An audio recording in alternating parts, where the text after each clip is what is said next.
তো মোহনবাগান প্রসঙ্গে আসবো। মোহনবাগান ওড়িশার বিরুদ্ধে শেষ ম্যাচ খেললো, এরপরে ইন্টারন্যাশনাল একটা ব্রেক। তো এই যে ম্যাচে স্টুয়ার্ট খেলেনি, স্টুয়ার্টের অভাবটা কি বোঝা গেছে? নিশ্চিতভাবে বোঝা গেছে। স্টুয়ার্ট ভারতবর্ষে আসা অন্যতম সেরা বিদেশি। আইএসএলে তো বটেই, তো সেখানে অভাব বোঝা গেছে। তার সঙ্গে যেটা হয়েছে, ডিয়ামান্টাকোস ফিল করতে পারছে যে স্টুয়ার্ট থাকলে ওর এই জায়গাটা হচ্ছে না। আমি অনেক দিন আগে তোদের চ্যানেলেই বলেছিলাম যে ডিয়ামান্টাকোস আর স্টুয়ার্ট এই দুজনকে কিভাবে একসাথে অ্যাকোমোডেট করবে, কিন্তু এই যে পেট্রাতসের না খেলতে পারা, তাতে একটা মানসিক একটা ওর উপরে চাপ বাড়ছে।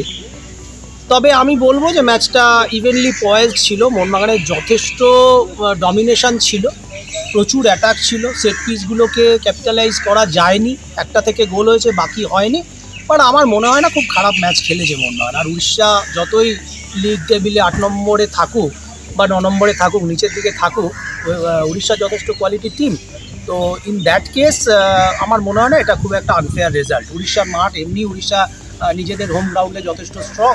মোহনবাগান উড়িষ্যার বিরুদ্ধে এখনও পর্যন্ত ভালো রেজাল্ট, ট্র্যাক রেকর্ড ভালো, কিন্তু সেটা কিন্তু অ্যাওয়ে ম্যাচে নয়, উড়িষ্যার হোম ম্যাচে নয়। ইন দ্যাট কেস আমি বলবো এটা একটা ফেয়ার রেজাল্ট।